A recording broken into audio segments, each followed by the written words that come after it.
God, I think it's about time we talked. And not that this will be any different than the last 1,000, but I'm about at the end of the rope that you have me hanging on, you see. I never thought I would be here. In a world made by your hand with me raising mine, just begging you for a way out. Yet, here I am. I never thought that I would have to endure a test so great that it would genuinely test my faith in you. And I've done that too. Now, I promise I'm being honest when I say I have faith. And I trust you so much. But sometimes I wonder if you can even hear me, or am I just talking to these walls when I pray?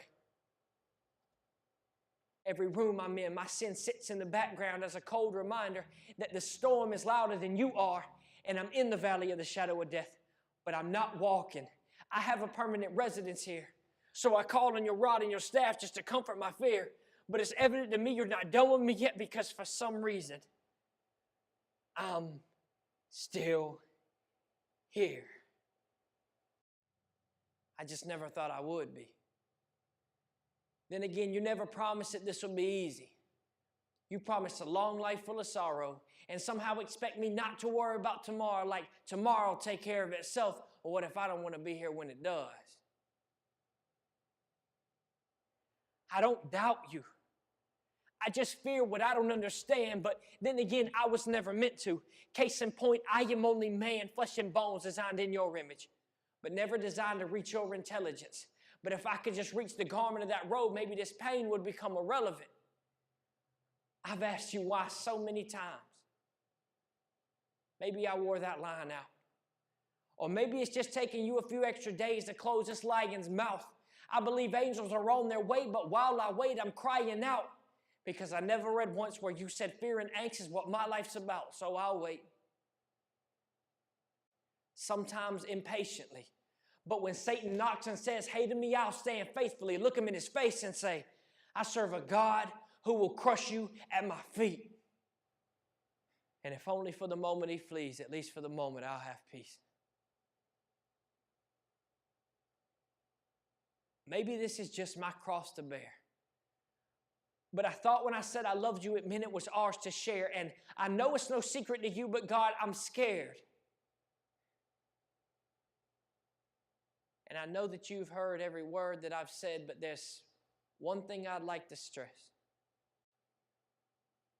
Through fear and through faith, through light and through darkness, through sun and through storm, I turn solely to you. For you are the only thing that has ever gotten me through.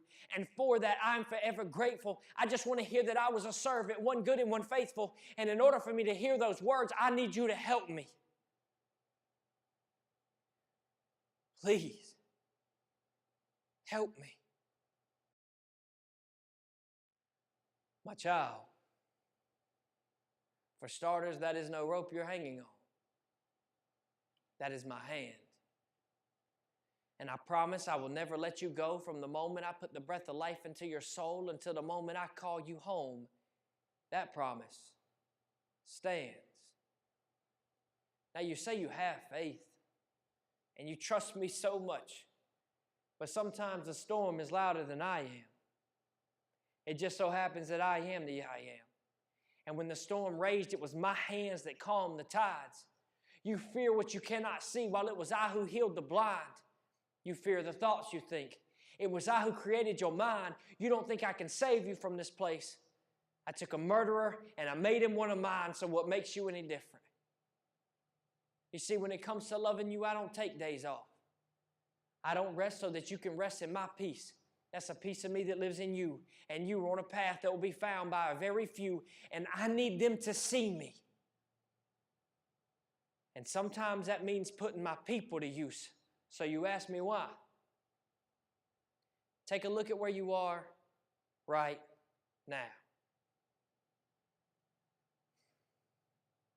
I say you're here for a reason.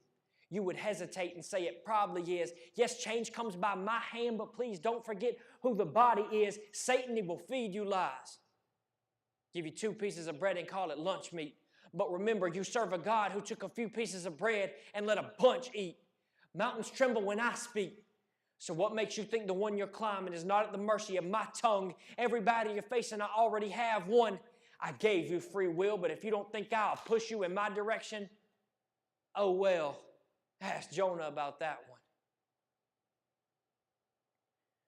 But there is one thing that you have very wrong. That is not your cross to bear. In fact, it's not even ours to share. If the wages of sin is death, then I say death is done. That cross you so fearfully try to carry on your shoulders, I put it on the shoulders of my son, and in 3 days, yes, 3 days, no, he didn't stay in the grave, and you know he didn't rest. So tell me, how could you fear life if you serve the one that conquered death? And you might have heard every word that I said, but there's something I'd like to stress. Your faith abolishes your fear. I am the light to every darkness that may appear. I calm the storms, and you are my son, now and forever. I got this. I mean it.